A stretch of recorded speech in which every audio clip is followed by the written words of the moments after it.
When you read articles like this in Alzheimer's disease journals about how eating more berries may reduce cognitive decline in the elderly, they're talking about observational studies like this, where berry intake appeared to delay cognitive aging by up to 2.5 years in the Harvard Nurses' Health Study, or the intake of nuts, appearing to delay brain aging by 2 years.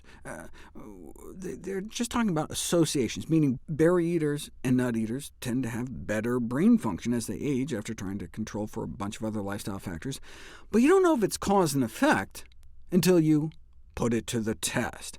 Thankfully, we now have a growing number of interventional studies that have done just that, randomized, controlled trials where people eat berries or nuts, and you can prove it, actually show improvements in cognitive performance, raising the berry-nutty idea that we may be able to forestall or reverse the effects of neurodegeneration in aging with food. For example, this study on the effects of walnut consumption on cognitive performance. College students split up into groups, doing 2 months of walnuts, followed by 2 months of placebo, or vice versa, and then they switch. How do you make a placebo nut? Well, they baked it in. They gave people banana bread, with or without nuts. Same ingredients, just one with walnuts. And those on nuts showed a significant improvement in inference capacity, the ability to accurately draw conclusions from a set of facts. In other words, kind of critical thinking. And so on a practical level, maybe students or young professionals in fields that involve a great deal of critical thinking or decision-making could possibly benefit and gain a slight advantage through regular consumption of walnuts. Or this berry study, where they randomized folks to some crazy berry smoothie with blueberries, black currants, elderberries, lingonberries, strawberries, and a tomato.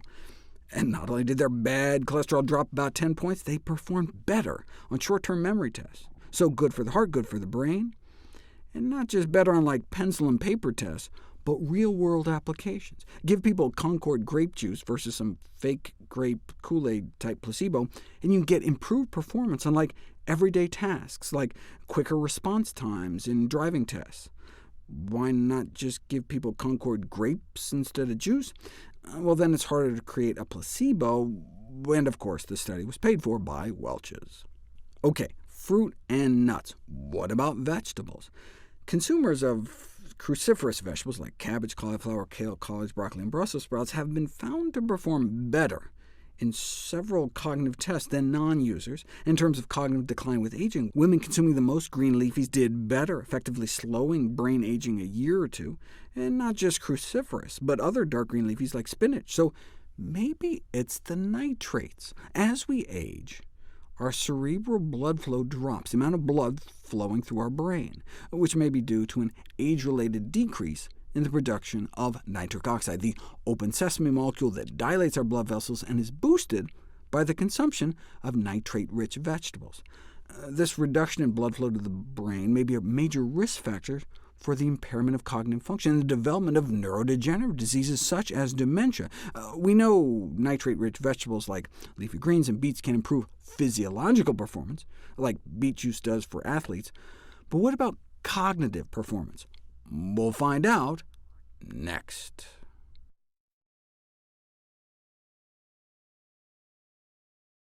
Édesvíz, ezotéria, önfejlesztés, életmód.